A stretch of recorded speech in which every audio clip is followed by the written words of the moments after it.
اس رات کے بعد جب بھی آنٹی ہمارے لیے چھت پر دودھ لے کر آتی تو میں نظریں جھکائے رکھتا. چند دن اسی طرح سے گزر گئے. نانی بھی ٹاؤن شپ سے ہماری طرف آ گئی تھی. اس رات کو امی ابو نے مجھے کوئی اہم بات کرنے کے لیے اپنے کمرے میں بلایا تھا. نانی بھی ان کے ساتھ ہی بیٹھی تھی. میں نانی سے بسمہ کے متعلق بہت کچھ پوچھنا چاہتا تھا مگر نانی سے تنہائی میں بات کرنے کا موقع ہی نہیں ملا. اس سے پہلے کہ میری نانی سے بات ہوتی ابو جی بول پڑے. میں تمہارا نکاح کرنا چاہتا ہوں. میں نے حیرانی سے سب کی طرف دیکھا. امی تو مسکرا رہی تھی. البتہ ابو کے چہرے پر سنجیدگی تھی. دل میں زبان نہیں ہے. اس بار ابو کے لہجے میں تلخی تھی. نکاح میرے تو پیپر ہونے والے ہیں. نکاح پیپروں کے بعد ہی ہوگا. ابو جی نے فیصلہ کا انداز میں بتایا. مگر ابو جی میں تو بے روزگار ہوں. میں نے ان سے ایک بار بھی نہیں پوچھا تھا کہ لڑکی کون ہے. تم اپنا پاسپورٹ بنواؤ، ساجد بھائی تمہیں سعودیہ لے جائیں گے. جی بہکر میں اپنی جگہ سے کھڑا ہو گیا. محروز بیٹا، لڑکی کا نہیں پوچھو گے؟ نانی نے سنجیدگی سے مجھے مخاطب کیا. میں نے شکوے کے انداز میں نانی کی طرف دیکھ کر گردن کو نفی میں ہلایا تھا. میں اپنے بستر پر لیٹا ہی تھا. نانی میرے پاس آ کر بیٹھ گئی اور بڑی محبت سے میرے سر میں اپنی انگلیوں کو پھیرنے لگی. میں نے فخری کے ساتھ منہ دوسری طرف موڑ لیا. مجھ سے ناراض ہو؟ نانی نے بڑی محبت سے پوچھا. کیا نہیں ہونا چاہیے؟ بسمہ میری بیٹی نہیں ہے، میری بیٹی کی بیٹی ہے. اس کی زندگی کا فیصلہ کرنا میرے اختیار سے باہر تھا. اجمل خوش قسمت نہیں ہے جس نے بسمہ کو حاصل کر لیا. بدقسمت تو بسمہ ہے جس نے تمہیں کھو دیا. عارفہ بھی بہت اچھی لڑکی ہے اور وہ تم سے محبت بھی بہت کرتی ہے. عارفہ کہاں سے آ گئی؟ میں نے ناک چڑھاتے ہوئے پوچھا. عارفہ ہی سے تو تمہارا نکاح ہو رہا ہے. نانی نے مجھے بڑے اطمینان سے بتایا. میں شش و پنج میں مبتلا تھا کہ نانی سے پہلے پوچھوں یا ودا کروں. آپ تو میری بسمہ سے شادی کروانا چاہتی تھی. عارفہ اور تنویر کی منگنی ٹوٹی، اس میں میرا کیا قصور ہے؟ میرا اور عارفہ کا نکاح کیسے ہو سکتا ہے؟ میں نے نہ جانے کیا کیا ایک ہی بار نانی سے کہہ دیا. میرے پیپرز ہو گئے تھے اور میں جاب کی تلاش میں تھا. ساتھ ساتھ میں نے ہائی روڈ کی ایک بڑی الیکٹرون کی ورک شاپ پر بھی جانا شروع کر دیا. کلثوم باجی کی اپنے سسرال سے لڑائی اس بار کافی لمبی ہو گئی تھی. تائی جی کے میکے چیچا وطنی میں کوئی شادی آ گئی تو تایا جی اور تائی ادھر چلے گئے. پیچھے سے تایا جی کا تیر خراب ہو گیا تو ابو نے مجھے حکم دیا کہ جا کے ان کا تیر ٹھیک کر دو. اس کی تاریں تو پینچی سے کاٹی گئی. میں نے بتایا تھا. مجھے پتا ہے، کلثوم باجی نے بڑے فخر سے کہا. میں نے حیرانی سے پوچھا. تمہاری محبت کی وجہ سے میں یہاں آ کے بیٹھی ہوئی ہوں. تو ہو کہ ادھر کا چکر ہی نہیں لگاتے. میری محبت کون کس کی بات کر رہی ہے؟ میں نے کلثوم باجی سے ایک ساتھ ہی کئی سوال پوچھ لیے. کلثوم باجی میرے جواب سے ششدر تھی.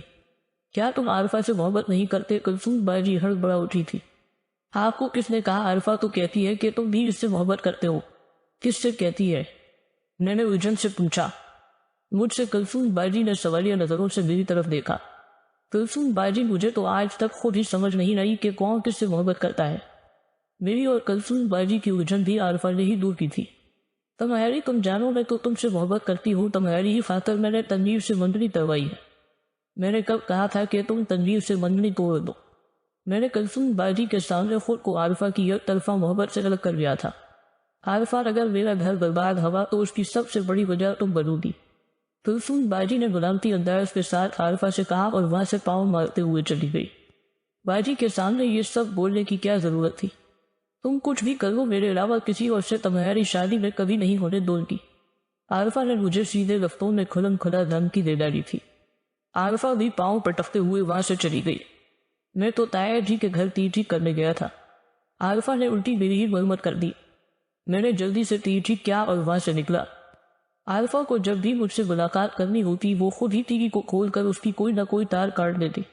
بسمہ کے نکاح کے 2 مہینے بعد ایک دن نانی مجھے تفصیل بتانے لگی. جب میں ہسپتال سے گھر آئی تو پتا چلا رشید نے اجمل سے بسمہ کا رشتہ طے کر دیا ہے. بسمہ بڑی روئی کر گئی تھی مگر رشید نے اس کی ایک نہ سنی. تیری ماسی کی بیوہ اور سندس نے تیرے فالوں کے خوب کان بھرے تھے. بسمہ اور تیری ماسی کے خلاف. رات کو بسمہ نے کہا کہ میں زہر کھا لوں گی مگر اجمل سے نکاح کسی صورت نہیں کروں گی.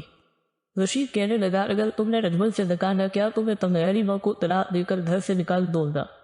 یہ کرواتی تھی تیری ملاقاتیں اس کمینے کے ساتھ. میرے جسم میں نانی کی باتیں سننے کے بعد خون کی گردش تیز ہو گئی. نانی نے باتوں کا سلسلہ پھر سے شروع کر دیا. آسیہ کہنے لگی بسمہ نجمل سے نکاح کرے گی، مگر میری بھی ایک شرط ہے۔ رشید فٹ سے بولا آپ مجھے میری بہنوں سے ملنے سے کبھی بھی نہیں روکیں گے، منظور ہے۔ انہیں نکاح پر بھی بلائیں گے اور ان سے کسی بات کا تذکرہ بھی نہیں کریں گے، یہ بھی منظور ہے۔ نانی نے اپنی آنکھوں سے آنسو صاف کرتے ہوئے بتایا محروز بیٹا۔ بسمہ بے وفا نہیں تھی، مجبور تھی۔ وہ کرتی بھی تو کیا کرتی؟ ثانیہ کیا تھی؟ میں نے نانی سے گلے کے انداز میں پوچھا۔ وہ لالچی تھی، جب اس کے لیے اس بوئے ڈیلر کا رشتہ آیا تو میں نے اسے بہت سمجھایا۔ ثانیہ بیٹی محروز بڑا اچھا لڑکا ہے، وہ تمہیں بہت خوش رکھے گا۔ ثانیہ کہنے لگی نانو کیسے خوش رکھے گا؟ کرائے کے گھر میں وہ لوگ رہتے ہیں، سرکاری کالج میں وہ پڑھ رہا ہے، اگر ملی بھی تو اسے کسی فیکٹری میں کوئی معمولی سی نوکری مل سکتی ہے، اس کا کوئی مستقبل نہیں ہے۔ جبکہ خرم کا اپنا بنگلہ ہے، گاڑی ہے، میں خرم کے ساتھ عیش کروں گی۔ خرم کو چھوڑ کر محروز سے شادی کرنا حماقت ہوگی۔ نانی پھر آپ نے کیوں ہمیشہ کوشش کی کہ میرا رشتہ آپ کی بیٹیوں کی طرف ہو جائے؟ میں نے دکھی ہو کر پوچھا۔ نانی نے ٹھنڈی سانس بھری اور غمگین ہو کر گریا ہوئی۔ محروز بیٹا میں رشتوں کی پرانی دیواروں پر نئی رشتے داری کا سنٹ لگانا چاہتی تھی۔ میں سمجھا نہیں، میں صرف تمہیں بتا سکتی ہوں، سمجھا نہیں سکتی۔ آپ ایسا کیوں چاہتی تھی؟ نئے رشتے پرانے رشتوں کو مضبوط بناتے ہیں اور کمزور بھی کرتے ہیں۔ میں بھی اپنی بیٹیوں کے درمیان کمزور رشتوں کو مضبوط کرنا چاہتی تھی۔ نانی آپ کی باتوں سے تو مجھے محسوس ہو رہا ہے جیسے میری حیثیت آپ کے نزدیک کی سنٹ جیسی ہی تھی۔ نانی نے جلدی سے مجھے اپنے سینے سے لگا لیا اور رندی سی آواز میں بولے مجھے غلط مت سمجھو محروز بیٹا، جب تمہاری اولاد جوان ہوگی اس وقت تمہیں اپنی نانی بالکل ٹھیک لگے گی۔ اللہ جانتا ہے میری نیت بالکل صاف تھی۔ اگر آپ کی نیت صاف تھی تو اسے کامیابی کیوں نہیں ملی؟ تمہاری غربت کی وجہ سے۔ میری غربت میں نانی کی بات سن کر حیران رہ گیا۔ ساری زندگی میں سوائے ایک دن کے مجھے کبھی غربت کا احساس نہیں ہوا، اور وہ دن وہ تھا جب میں راحت بیکری پر خالی جیب 3 برگر خریدنے پہنچا تھا۔ میرے پاس خود کی سائیکل تھی، ابو سے اچھی پاکٹ منی بھی مل جایا کرتی تھی، عارفہ سے ادھار بھی مل جاتا تھا۔ ہر روز رات کو نبیل کے ساتھ میرے لیے بھی ایک پیالہ دودھ آ جاتا۔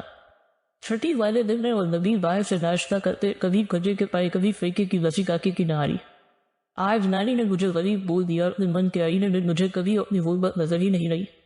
میں تو دل کا امیر تھا اور اسی کو امیر سمجھتا تھا۔ ثانیہ نے تمہاری محبت نہیں دیکھی، اسے تو تمہاری غربت ہی نظر آئی تھی۔ اسی طرح رشید کی نفرت بھی تھی، اس نے خالی ہاتھوں کی بجائے بھرے ہوئے ہاتھوں میں اپنی بیٹی کا ہاتھ لیا ہے۔ نانی سچ میں ثانیہ یا بسمہ کے دل میں میرے لیے کچھ نہیں تھا۔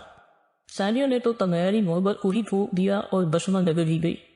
ایک دم سناٹا تھا میرے اندر بھی اور باہر بھی۔ زندگی میں پہلی بار مجھے ایسی تلخ حقیقت کا سامنا کرنا پڑا تھا۔ اپنا گدھا بھی گھوڑا مارو نیند ہوتا ہے۔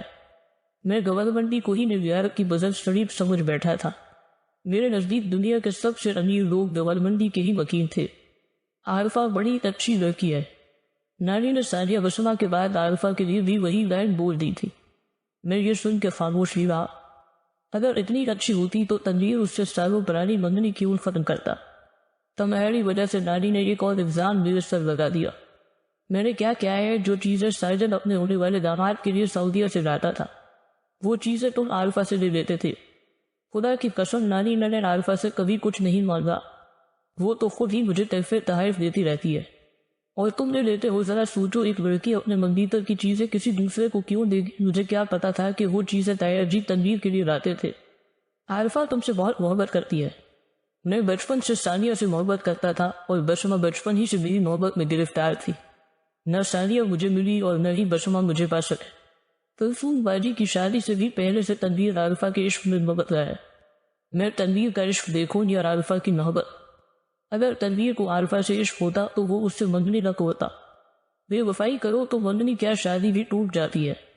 میں نے نانی کو بتایا عارفہ نے کس کی خاطر تنویر سے بے وفائی کی ہے؟ تمہاری خاطر۔ نانی کی بات سن کر میں سوچ میں پڑ گیا تھا۔ ارے میں تو بھول ہی گئی تھی۔ نانی یہ کہتی ہوئی اپنی جگہ سے اٹھے اور اپنے بیگ میں سے ایک پیکٹ نکال کر لے آئے جو پک کلر کے ایک گفٹ پیپر سے پیک تھا۔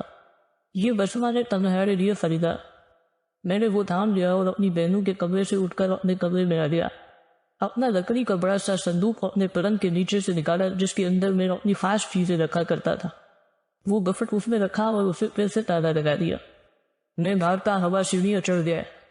میری آنکھوں سے بے ساختہ آنسو نکل رہے تھے۔ چھت پر پہنچا تو سامنے نبیل کھڑا تھا۔ شیربند شیر ورد ہوتے ہوئے اچھے نہیں لگتے۔ نبیل نے مجھے اپنے سینے سے لگاتے ہوئے تصویر دی، مگر آنسو تھے کہ وہ کسی تصویر کو نہیں مان رہے تھے، وہ تو مسلسل بہے جا رہے تھے۔ ایک کی منگنی ہو گئی اور دوسری کی شادی میں نے تو دونوں کو ٹوٹ کر چاہا تھا۔ میں نے زخمی آواز کے ساتھ کہا۔